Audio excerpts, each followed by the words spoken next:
Hi, I'm Erik Hall, the digital sports editor at the St. Louis Post-Dispatch, and I'm joined by Paul Bowker, who was the APSE president in 1996-97 while sports editor at the Florida Times-Union in Jacksonville, Florida, and then the Cedar Rapids, Iowa Gazette. Thanks for joining me, Paul.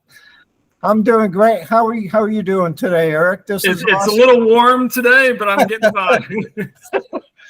Well, I was out walking and running yesterday, and the heat index was 109, and I imagine that you're even a little bit higher than that. Yeah. So how did you get involved with APSE? I was I came out of KU, University of Kansas, and I was at the Kansas City Star as a copy editor and also a reporter. And I decided to take my first sports editor job at the Wilkes-Barre Times-Leader in Pennsylvania. It was at that time part of Cap Cities, just like Kansas City was. And I had the opportunity my first year there to go to an APSE convention. I had known about APSE because of Kansas City, and Dale By was the sports editor there, became very involved in APSE. So I went to my first convention was in Santa Monica, California, and I loved it. I learned a lot at the Kansas City Star and at KU, but I learned a tremendous amount of things through the workshop in Santa Monica, and that was just kind of the big turn on for me to Santa Monica, and it was really awesome. You not only did get to meet to all these people and go to all these workshops, but I still remember the banquet because it was in Santa Monica.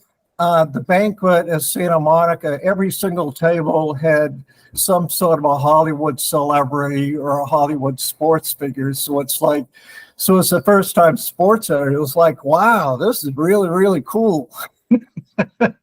And so that's kind of how I went into APSE, and from there, I just got more and more and more involved in the organization as the years went on. Yeah, I've heard some of the celebrities there were Howie Mandel and Delta Burke. Do you remember who was at your table? It was Wes Parker, actually, from the LA Dodgers. It was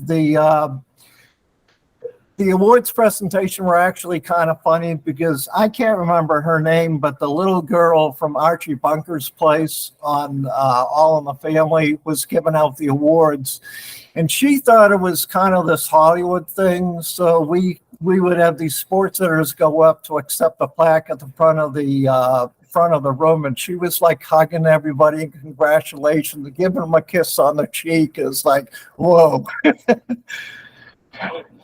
But it was really, really a terrific convention, that the LA Times and Bill Dwyer put on there. And for me, for a new guy, it was just a total turn on to APSE, not because of the banquet, but really because of the workshops and all of the professional learning that was going on for 4 days. How did you go from your first conference there in Santa Monica to eventually moving into leadership of the organization? I just got more and more involved in the APSE over the years, and as I took on other sports editor jobs, they were always looking for people. At that time, we did have a print newsletter that went out. I think we did like 5 or 6 or maybe even 7 of those every year. So they're always looking for people to get involved with a newsletter. So I did that. I got involved as an APSE liaison. I think it was with track and field. Every single sport, that we have in the U.S., we tried to get an APSE liaison, to kind of keep an eye and help with the writing committees for all of those sports, so I did track and field. And it's like, as soon as you do one thing for APSE, there's like 3 or 4 other things that pop up. And so, I just loved it. I thought it was terrific, and I learned a lot of things going along the way. And pretty soon, I was the first 4th VP in history, which I don't think we have anymore. I think now it's 3rd VP, but When that position came up, was specifically for small newspaper sports editors, and my name was kind of at the top of the list that at that time because I was so involved. And for me, it was a terrific opportunity, and that's kind of how I got into the leadership role. Once you were president, that first year you were president was kind of a busy year for you. The first month of your presidency, you're also covering the Atlanta Olympics and leading coverage for that. How was it? How was that? It was really exciting time in my life because I had just gotten married in 1993. The Olympics in Atlanta, I was the Olympics editor for the Florida Times Union in Jacksonville, but we belonged at the time to a fairly large newspaper group called Morris Communications, which was based out of Augusta, Georgia. And so I went to Atlanta as the assistant bureau chief for the Olympics, and we rented space at the media center in Atlanta. So we were doing a lot. We were outputting not only tons of stories every day, but we were actually also producing pages so that we could get them to the member newspapers. So that was a really exciting time. I took the job in Jacksonville to be the first editor to oversee the Jacksonville Jaguars expansion year. So I love to be a busy guy. I love doing big time stuff like that. So to have the first year of the Jaguars, the NFL in Jacksonville, where, we were doing special sections every time somebody sneezed at the stadium. I think we were doing special sections every other week. And then you follow that up with the Olympics, and then, all of a sudden your wife gets a job up in Cedar Rapids. So now, and she is pregnant with our only child, our first child. And so there are a lot of things happening. Definitely a lot of things happening at that time. How did you balance being APSE president, taking over at Cedar Rapids and leading things there, and becoming a dad for the first time? The busiest time for APSE, and I think anybody who's in that position will tell you, when you're in the incoming president, you are the coordinator for that convention. And I was in Jacksonville at the time. I hadn't quite made the move to Cedar Rapids. So I can tell you, it's fortunate that really I was at a big paper. There are a lot of responsibilities there, but it's a big paper. So there's a lot of support, that's really kind of surrounding you. But I can tell you, I began every single day dealing with APSE and convention things. There are a lot of calls to make. There are a lot of things you had to follow up. You're not only trying to get your program going, and I had over 30 workshops. That's a heck of a lot of speakers you have to try to line up. But there's also a lot of coordination that has to be done with the host city, which happened to be Cleveland, the host hotel. Roy Hewitt, who's the plane dealer, was just unbelievable because he wanted to do a really good convention. And but you just start your day every day that way. I mean, you're going to spend an hour or two. Hopefully that's not game day. But, you're going to spend an hour or two on the phone and just making sure that every I is dotted and just it really tests your organization skills to be able to do something like that. When you're president, and a lot of that is because Ed Storn was in place. At president, everything just there's so much support in APSE, everything just kind of falls in line. The big thing during my presidency was having to go to the NCAA because they were threatening to withhold all credentials for our members to the NCAA basketball tournament because the gambling issue came up. Paul Anger had also dealt with this, but they were threatening to withhold every single basketball credential to our members. So we had to go to the NCAA. Dave Smith, bless his heart, from Dallas, came up with two of his lawyers Tim Ellerby, who was at the time speaking in New Orleans, he went up there with me. So that was kind of the big issue. But like as a president, there are a lot of days you can take a breath of fresh air, but because you don't have to be doing the convention, you have to make sure that the next person along is taking care of business there. But the presidential year can kind of, depending on what's going on in terms of issues, but the present year can actually, after the previous, because I was a national officer for 5 years, you can actually take a breath of relief as a president because there's so much support in the organization. I think there still is. There's so much support in the organization that everything just kind of falls into place for you.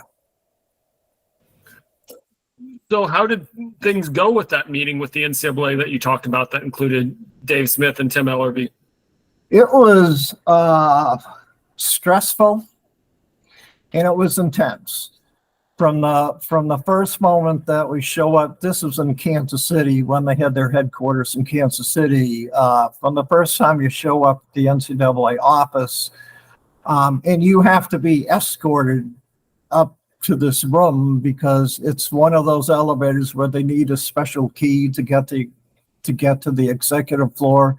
And it was very, very intense. And when we went to the room with this large conference table, looked like the conference table in Christmas Vacation, or maybe Putin's conference table. But all of our people got on one side of the conference table, and the NCAA, the executive director and the president and a whole army of lawyers that they had on their side got on the other side of the table.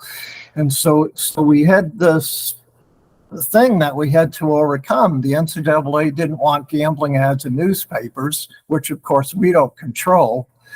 And we don't want this to get, and it's, from ethical reasons, we don't want this to get in the way of people not getting passes to the NCAA basketball tournament. They knew that the NCAA basketball tournament was the one thing that they could hold over our heads. So we just kind of came to some sort of agreement. But it took hours and hours. The NCAA had backed itself into a corner and they just didn't want to give up. And so we just kind of had to reach a compromise, but it was intense. Everybody got to go to the tournament. We didn't have any problems after that, so that was the good part of it. The Basketball Writers Association also was involved there. They had their president at that meeting as well. But it was for being president of APSE, it's like, whoa. Were you satisfied with the compromise? I was satisfied with the compromise, but looking back now, I think, and I'm talking about myself, I think I caved a little bit more than I should have, because the compromise, which allowed the NCAA to just kind of crawl out of the hole a little bit, the compromise was I, as APSE president, was supposed to send a letter to all of our member organizations, which I did, just saying that we don't support, we know what an issue gambling is, and of course it'd be a joke in 2023, but we know, because it's everywhere now, but we know what a problem gambling is, and it was just a very loosely worded letter that we sent to all of our members. And if I had to do it again, I think we had to find some way to get over this hump, to get over this obstacle, and it was my final decision. But we talked with our attorneys there, and Tim talked and Dave talked, and so we just kind of decided to do this. But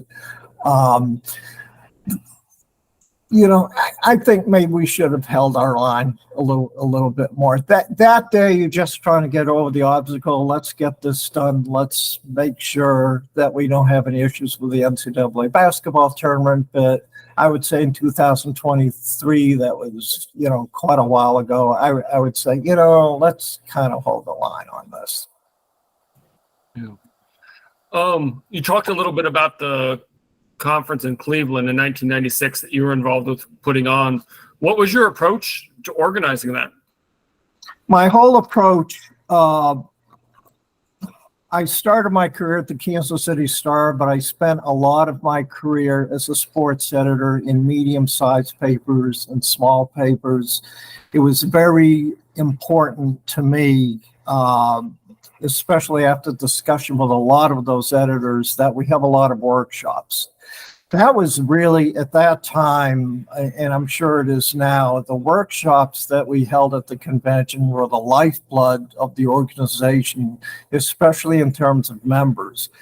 The big paper members wanted to win contests and wanted to be involved with the APSE and get into issues like the NCAA and all the commissioners for the professional sports leagues, and the Olympics committee that we had that helped to decide credentials, to the Olympics games, especially with Atlanta in '96, because it was here. But a lot of the small paper sports editors, they don't really get an opportunity to get involved in that. And so for them, the most important thing that APSE could do was these workshops. And we tried to do a lot of workshops in Cleveland. I think we had over 30 of them. That's a lot of speakers to line up. But I know that for the small paper sports editors, a lot of these people are coming to Cleveland, going to conventions on their own dime. A lot of them don't even get vacation. They don't even get the time off. They don't get that support, from their newspaper companies that they should have. So a lot of them are coming on their own dime, and they're doing it so they can meet people and so that they can learn something. And a lot of that comes from my first lesson in Santa Monica, because I was just blown away. We even had, in Santa Monica, like a workshop session on how to crop photos. And when you're at your job, whoever walks in and teaches you how to crop photos. Now, the chief photographer might walk in and say they don't like the way you did something the day before or something, but that was the small paper editors. That was really the lifeblood of the organization. The hospitality rooms that we had at night at the conventions were just filled with these small paper sports editors who brought their papers to the convention, and they wanted to get other people to look at the papers and do critiques. So that was really important to me, and I know that's something that we were actually able to pull off in Cleveland. We really had a lot of workshops there.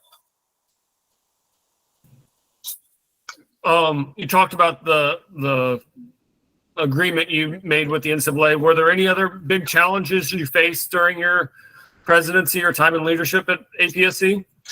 The big challenge, I think, in terms of my presidential year, the big challenge was we weren't quite there yet, but APSE was an all newspaper organization at that point. We weren't letting people from websites in. We weren't letting the electronic media in, but clearly there was this wave that clearly this was going to have to happen at one point. So my president year was kind of in the middle of a transitionary period for the organization, because it's like we knew this thing was coming down the pipe. In fact, we had many members, Jim Jenks was one of them, we had many members who went over to that side. And then, well, we don't really want to lose Jim from the organization. What are we going to do here? And so my president year, nothing got done during that year, nothing got done in the immediate years after, but but I think really the 1990s is when this transitionary period began for APSE. So it's kind of all on our minds. At some point, we're going to have to open up the membership to things beyond newspapers, which eventually happened. But I think in the 1990s, was a big transitionary period there. And the other thing was the Olympics. I came a year after that as far as my president year, but the Olympics were a big issue too, because we had a lot of members who wanted to get credentials into the Olympic Games in Atlanta, and not everybody was going to get them. And so I know, maybe not for the big newspapers, because I've worked at big newspapers, and if you don't apply for a credential, you actually have people calling you up, hey, you going to go to the World Cup or not?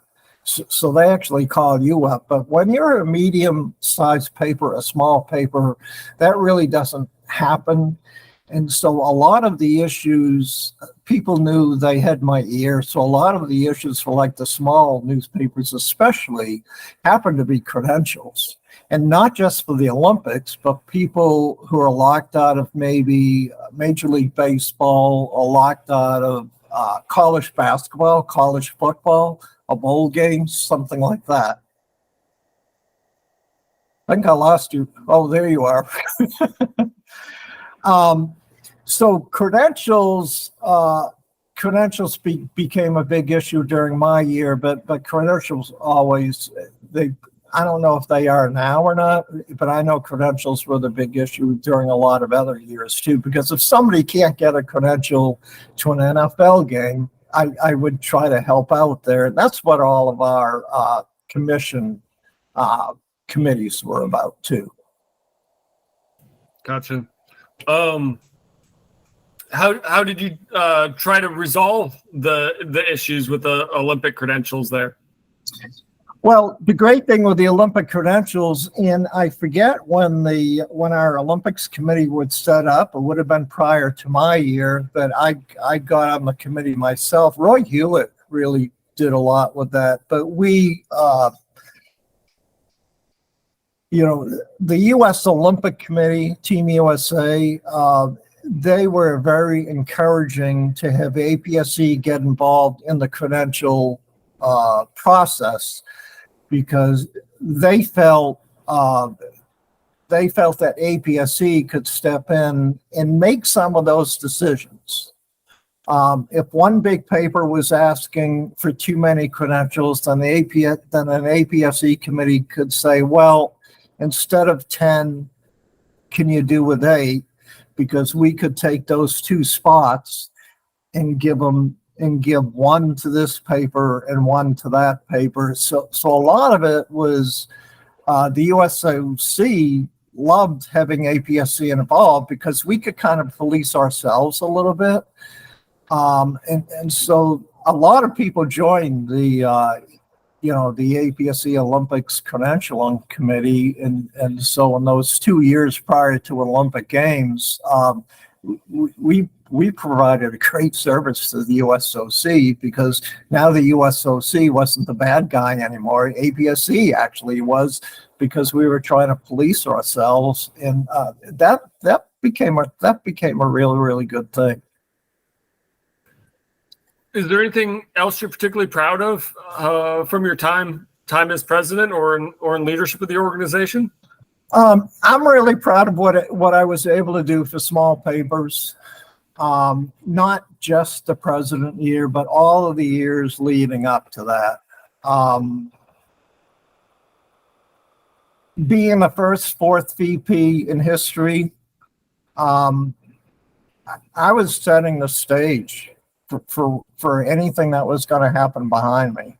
So it was very important that I did a really good job in that role, and I did, and that's why I just, at the end of your 4th VP year, which was just 1 year, at the end of that, you can either decide to run for president, to get into the the way first, second, third worked back then. You can either get into the election for that or decline. And several of them following up on me declined because they didn't have the time for it. I worked at a medium-sized paper, large-sized paper at the time, so I decided I wanted to make time for it and could. But that's the most important thing to me, Erik, is being the first sports VP in history. Don't want to sound like Larry Bird, but it's like, don't screw this up. That was my job. Don't screw this up, because if I do a crappy job as a fourth VP, guess what? They're not going to have another one. It will never happen again. So that was really, really important to me, just to be able to fill that role the way that APSE had designed it, that we want to get small. That was always the dilemma. They wanted to get editors from small papers involved in the organization. And until that point, until they created the fourth VP, which I think now is third VP, they really didn't have that happening. And so as I look at my legacy, I mean, that's it. I was the first fourth VP in history. I was also the first small paper sports editor to ever become president of the organization. That's my legacy, something I'm really, really proud of. And I hope, and I'm pretty sure that a lot of small paper sports editors are still getting involved in the organization. And it has to happen because of what's happening just to our industry. It's just been torn apart. And it's so important for people from all sizes of organizations, whether they're newspapers or websites. It's so important for people to get involved. That's what's going to keep APSE going, and always has. Yeah. An issue we have now is that not many small papers have a sports editor. They might have sports writers, but they report to an editor, the news editor, or they report to a sports editor, another publication. Right. I'm one of them, but I know not just sports editors, but one of the best page designers and graphic designers in the country, Charles Apple. He's lost his job 3 times. I lost my job 3 times. The last job I lost was I was sports editor at the Cape Cod Times, and Gatehouse decided they didn't like my salary and they didn't need a sports editor anymore, so they just whacked it. And I know in New England, I was maybe the third. There are like 2 other larger papers, sports editors at larger papers that Gatehouse just whacked. And it is just horrible. It's like, how can you do that? But they did. Yeah. What has APSE meant to you professionally in your career? Professionally, it has meant a lot. And I really hate to use this as reason number one. I wouldn't have gotten many of the good jobs I had without APSE. Number one, APSE, because of the things we do in APSE, and we turn in all of our work for the contest, and we turn them in for a best ideas session every year that Tim Burke used to do. And so people would see our work. And what's the best recruiting tool when you're trying to find somebody? You see somebody's work, you see somebody getting involved. And so I can tell you that many of the great jobs that I had came through APSE because people saw my work, and so then they recruited me. A lot of the jobs I only had for a year and a half, 2 years, because I would go someplace, do I think a really good job, and then somebody else would recruit me and want me at their paper, whether they were a sports editor, whether they were a publisher, whether they were the executive editor. Henry Freeman, who's one of the founders of the organization, somebody I learned a great deal from. He recruited me to Wilmington, to the News Journal in the 1990s. And so APSE means a lot for that. It can do a lot of things for you professionally. But like I said, going all the way back for me personally to Santa Monica, to that very first workshop, to that very first day, that professional development that you can get, especially now. Newspapers don't do professional development anymore, even the big ones. APSE was where we all got our professional development.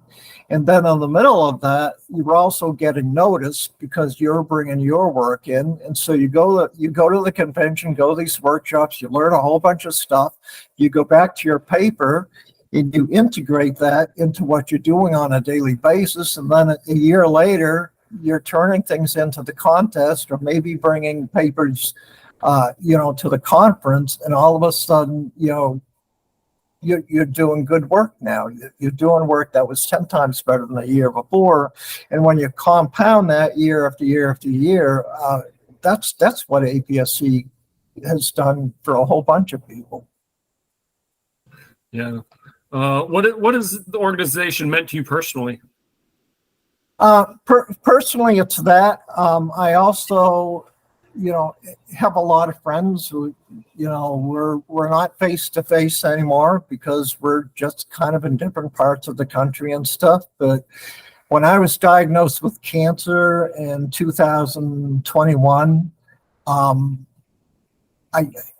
didn't go public with that for a while because it's just such a personal, private thing. But when I went into treatment in January 2021, a lot of people showed up on Facebook, and and anybody who's watching this now, I was just blown away by the support. And when you're going through chemo for 7 months, you can't, especially in the middle of COVID, you can't go anywhere. You're just at home. You go into the hospital every 21 days for a new treatment. I mean, we're seeing that now with Dick Patel. You see it on Twitter every day. But that's all you have. You're home or you're in the hospital, and getting that sort of support just over Facebook meant I can't even put it into the words. It just means so much. A lot of people you haven't heard from years all of a sudden just show up.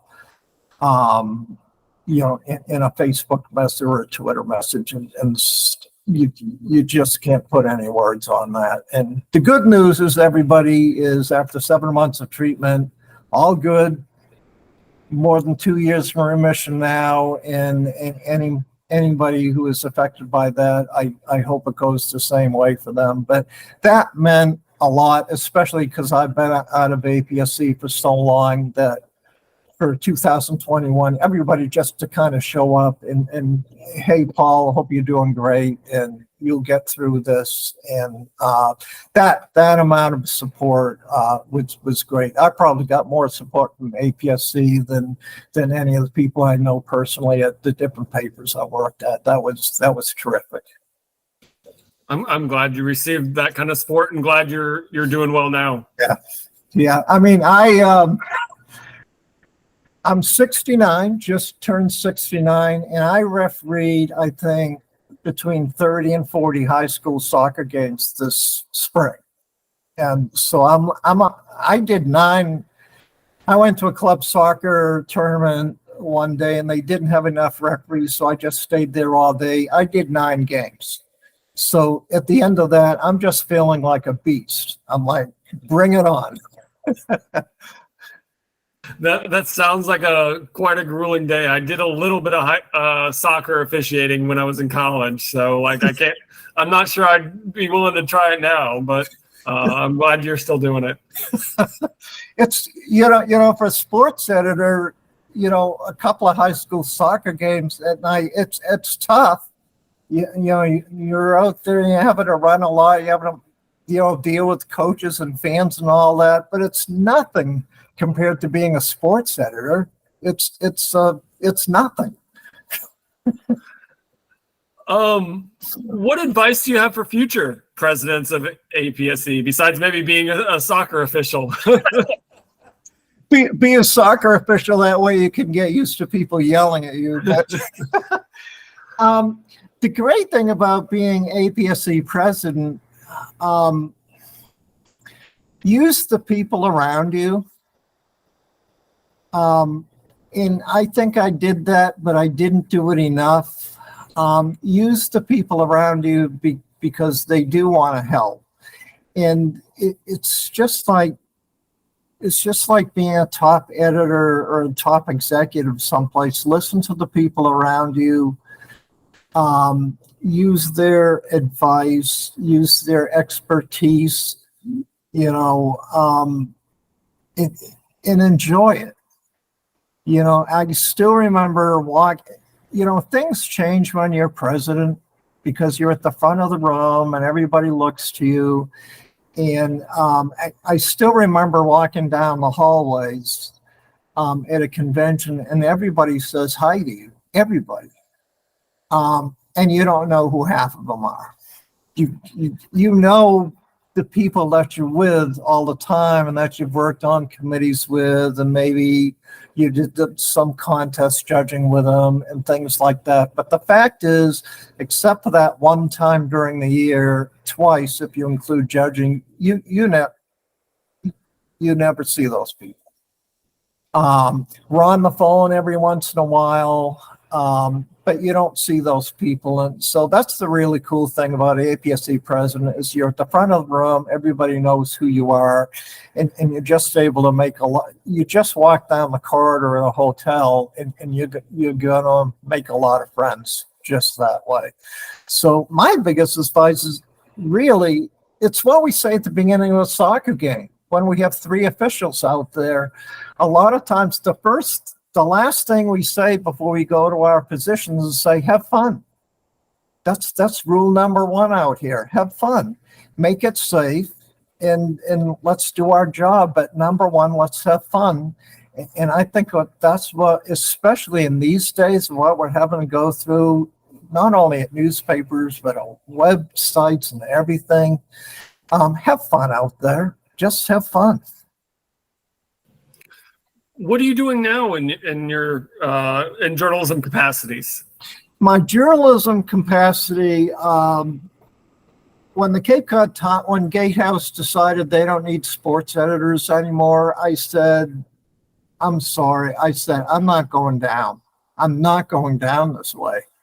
I'll end my career when I decide I want to end my career. I'm not going down this way. So, and it was fortunate. I took a job at a small newspaper in Iowa, in Kelowna, Iowa. I still write for them now. I love it because I'm able to go to high school games and actually, instead of,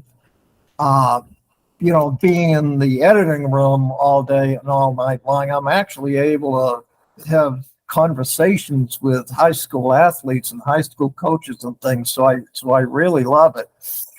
I also covered some city council meetings. I cover Johnson County supervisors here in Iowa City, which is one of the biggest counties in the state.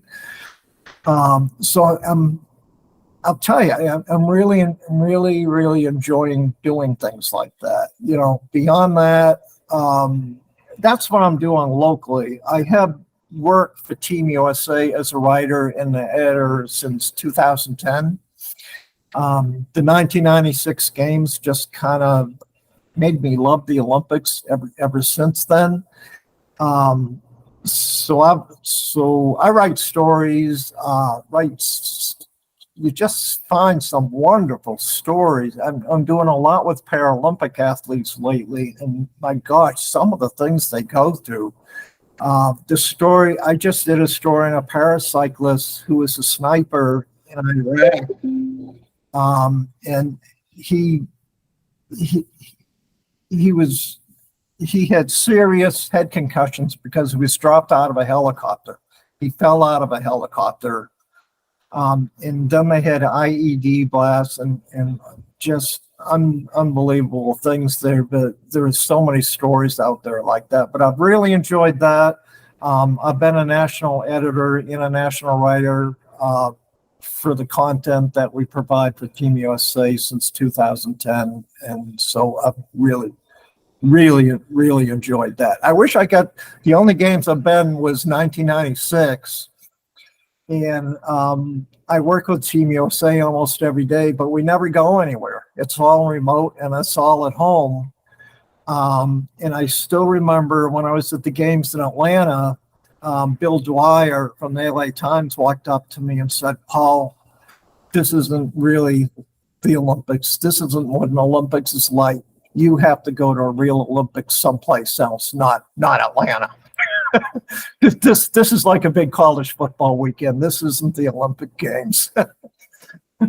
So I have really enjoyed that, and like I said, just being able to write more than I ever really was able to write as an editor. I've just really enjoyed that. And you've done a few books, if I'm correct. How can people get those? They don't want them. They might for their kids. This is through Redline Editorial up in Minneapolis, which is the same company I work for with Team USA and also with USA Basketball. We've published, I think, I've lost count. It's like 17 or 18 or 19 children's sports books. They're pretty cool to do, but anybody who has done a book, they know how much work it is. It's a lot of work. If you actually figure out your hourly pay from something like that, it'd be like 3 cents an hour probably. It takes a lot of work to do one of those. But we've probably done 17, 18, 19 children's sports books. They're geared for the elementary schools. And the reason I do it isn't for the little bit of money I get from it. I just hope, this is just going to sound so weird, but I hope that by writing and publishing some of these children's sports books that wind up in the school libraries, that maybe that contributes like a tiny little bit to literacy among kids. Like when their assignment in elementary school is that they got to go read a book and do a book report on it, maybe just having a sports book on the shelf that's Patriots versus Jets rivalry or something like that. Maybe that's something because they love football that they want to pick up the book and read that book and do a book report on it. And maybe that helps with our literacy a little bit. And maybe when they get to high school, they want to pick up and read a newspaper. Sounds like a good reason to me to be writing those kind of books. Well, is there anything else you want to add, Paul? I've really enjoyed this, Erik, and APSE. While I'm not really involved at this point, I still do a lot of judging for some of the state contests. I think last year I did 3 state contests. If you don't win, don't blame me. So I still enjoy doing that kind of work, but APSE is still very dear, very close to my heart. I know a lot of the people there. I follow APSE. I see what's going on. And all I can say is keep it going. It's really difficult in the just what has happened to our industry and what has happened to us staffing. And also with all the social media that has come up, it's really difficult to keep it going the way it is. But we just gotta. I'm sorry. I don't want to say it's like overcoming cancer, but it's like we just have to keep fighting. We have to keep the fight going. That sounds like a great motto and initiative for us going forward. Thanks so much for your time, Paul. I really appreciate it. Okay, thank you. I really appreciate it, Erik.